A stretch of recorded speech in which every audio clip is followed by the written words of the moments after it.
Bapak Ibu sekalian, Shalom. Kabar baik ya. Semoga selalu baik dan penuh sukacita. Hari ini istimewa sekali untuk kita di Sowar, sebab yang biasanya kalau PKB itu ibadahnya hari Selasa, PW ibadah hari Kamis, dan juga hari Rabu. Misalnya kalau ada ibadah tingkat jemaah.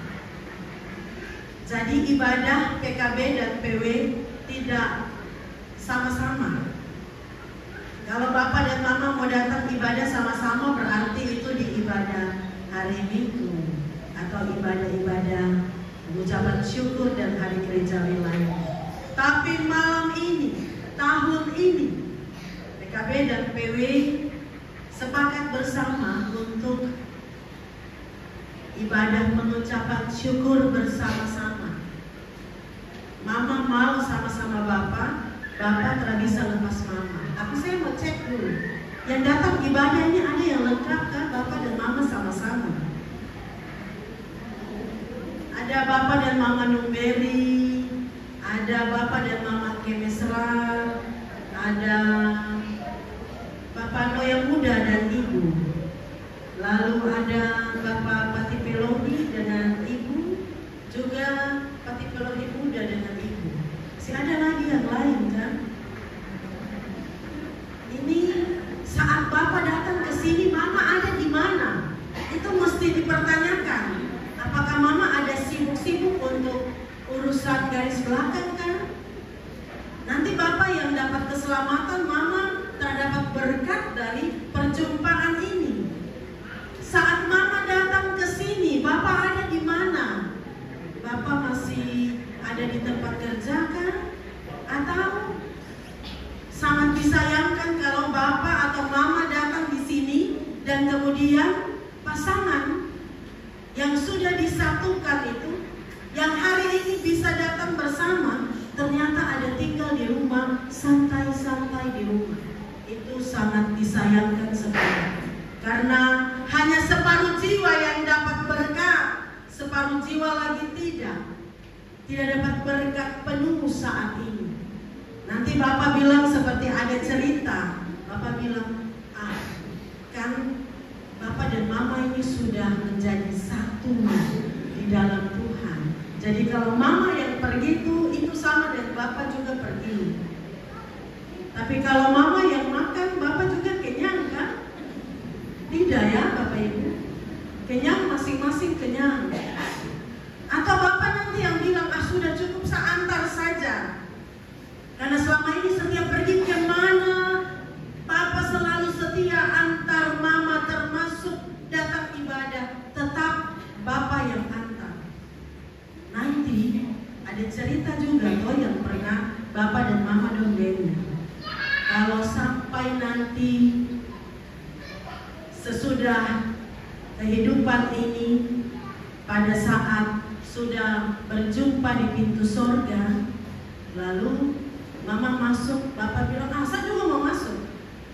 Yang menjaga pintu akan bilang, selama ini kan Bapak cuma antar-antar, jadi cukup antar saja.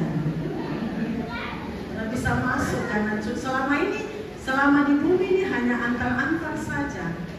Apa yang di bumi itu juga yang di sorga, demikian sebaliknya. Jadi hari ini Bapak Ibu, saudara-saudara, persekutuan kaum Bapak dan persekutuan wanita, ketika kita punya kesempatan untuk bersama sebagai suami istri, sebagai ayah dan ibu, Bapak dan Mama, untuk datang beribadah, jangan sia-siakan. Karena yang mengalami kasih setia Tuhan di dalam rumah tangga itu bukan hanya Bapak, tapi juga Mama. Karena yang mengalami penyertaan Tuhan itu bukan hanya PW, tapi juga PKB.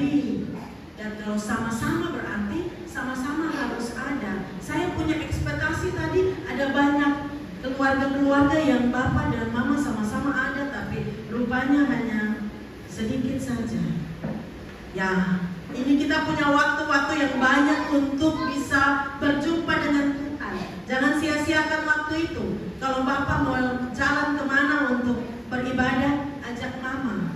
supaya jangan mama tinggal di rumah. Begitu juga sebaliknya, mama mesti ajak Bapak supaya sama-sama sepenuh jiwa mengalami berkat. Kecuali yang macam Tete Elon, kecuali yang macam Nenek Sawet, Mama Komendo, ya, Oma Berta, ya, separuh jiwa sudah ada di bagian lain. Jadi tetap bawa jiwa itu untuk dipenuhi dalam perjumpaan dengan Tuhan, dipuaskan oleh firman.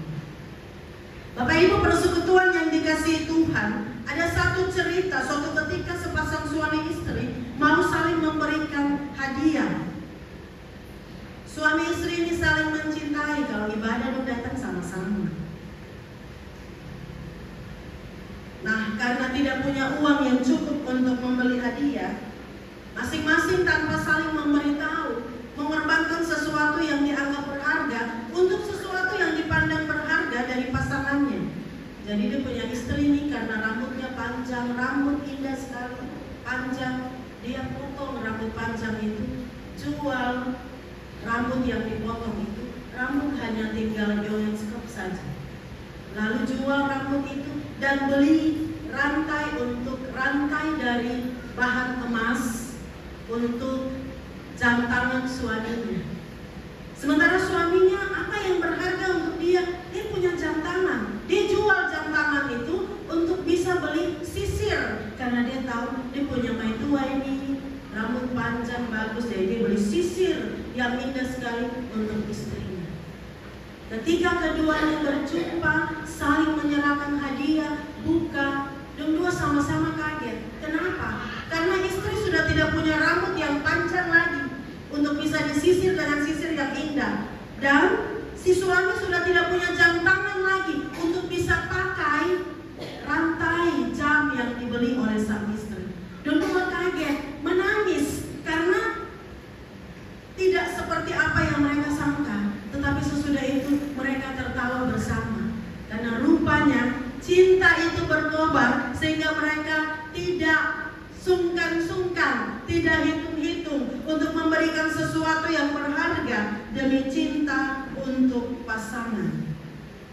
Nah, Bapak Ibu, saudara-saudara persekutuan kaum bapa dan persekutuan wanita yang dikasihi Tuhan, hal yang berharga di balik hadiah kisah tadi, atau pada saat saya mengecek satu persatu keluarga-keluarga yang datang, hal yang berharga di situ bukan soal sisir yang dibeli, bukan soal rambut, bukan soal jam tangan atau rantainya, bukan soal semata-mata suami dan istri, tetapi yang berharga di situ adalah kasih. Ada kasih ketika Bapak dan Mama datang bersama di dalam persekutuan ini. Ada kasih di balik pemberian-pemberian dari kisah yang saya bagikan tadi. Dan dari pembacaan kita di dalam 1 Yohanes 4 ayat 7 sampai 11, itu berbicara tentang Allah adalah kasih. Kasih itu berasal dari Allah. Kasih itu bukan hanya sekedar salah satu sifat Allah, tetapi Allah pada hakikatnya adalah kasih. Dalam kasihnya Allah telah mengaruniakan anaknya yang tunggal. Itu bukti cintanya untuk kita. Allah tidak hanya sekedar bicara-bicara tentang kasih, tetapi bentuk kasih yang sangat mahal adalah kasih Yesus di Golgota bagi kita. Kita ada dalam masa-masa raya Advent. Kita sedang mempersiapkan diri untuk menyambut Kristus yang sudah datang dan yang akan datang kembali. Mari kita mengingat bahwa Allah datang. Ia datang bukan saja sebagai bayi di Bethlehem, tapi Ia datang menjadi manusia yang mati di Golgota. Karena itu, setiap kali kita merayakan Advent, juga ketika kita akan masuk dalam masa raya Natal, hal yang tidak boleh kita lupakan, tidak boleh kita abaikan adalah kasih. Kalau kita bilang percaya kepada Allah, mengasihi Allah, kasih itu juga harus dinyatakan kepada sesama kita, kepada pasangan kita yang sudah disatukan di dalam cinta Tuhan. Cinta yang seperti bagaimana yang akan kita nyatakan menyambut kedatangan Tuhan. Cinta yang rela berkorban, bekerja keras, melayani di dalam keluarga. Cinta yang memaafkan meskipun ada kesalahan-kesalahan, tetapi hati tetap terbuka untuk maaf. Cinta yang mengampuni, bahkan saat sakit hati tidak terkatakan. Cinta Kristus menggerakkan sehingga kita bisa saling mengampuni. Cinta yang satu-satunya hanya untuk pasangan, setia sampai maut memisahkan. Cinta yang saling menopang dalam rumah tangga sebagai suami dan istri, tetapi juga dalam gereja sebagai PKB dan PW. Jadi bapak-bapak dan mama-mama, mari tetap kompak-kompak dalam pelayanan bersama di dalam gereja Tuhan. Kita memang mengakui bahwa hidup sebagai keluarga, hidup sebagai suami dan istri itu penuh dinamika. Hidup di dalam persekutuan penuh dinamika, ibarat telur yang ditaruh dalam keranjang. Telur itu kalau berjauhan, potensi retaknya sedikit, malah tidak ada. Tetapi telur kalau ditaruh bersama di dalam satu keranjang dibawa pergi, itu potensi retak dan pecahnya sangatlah besar. Suami istri pasti ada ribut-ributnya. Di dalam persekutuan PKB, di dalam persekutuan PW pasti ada salah pahamnya. Tetapi mari kita menyambut Kristus yang datang, miliki hati yang penuh kasih, sebab Allah adalah kasih. Dan itu kasih yang mau kita nyatakan dalam kehidupan di tengah keluarga sebagai suami dan istri. Kasih itu yang harus membuat kita baku aja untuk mari datang sama-sama ibadah. Itu akan merayakan Natal dengan tema mari kita pergi ke Bethlehem sekarang. Jadi bapak dan mama harus saling baku aja. Kasih yang terus mengeratkan dalam pelayanan bersama, baik sebagai PKB maupun sebagai PW. Ingat Bapak Ibu Saudara, persekutuan sekalian, kekristenan tanpa kasih itu omong kosong, tidak ada artinya.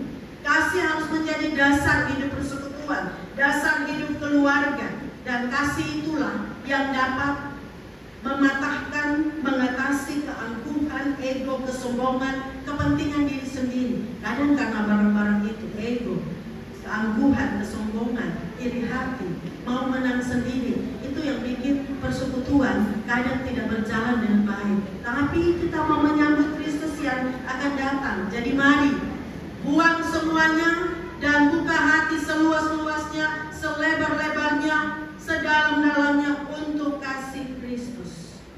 Zaman ini kasih begitu sulit.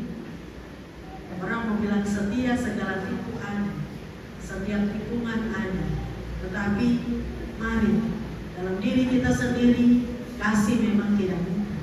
Tetapi dengan Kristus yang sudah menyatakan kasih yang sempurna, yang memampukan kita untuk mengasihi seumur hidup sebagai suami dan istri, untuk mengasihi dan saling menopang sebagai persekutuan PKB dan PW. Tuhan berkati, bersyukur selalu, setia selalu, penuh kasih selalu. Tuhan berkati kita semua dengan firman. Amin.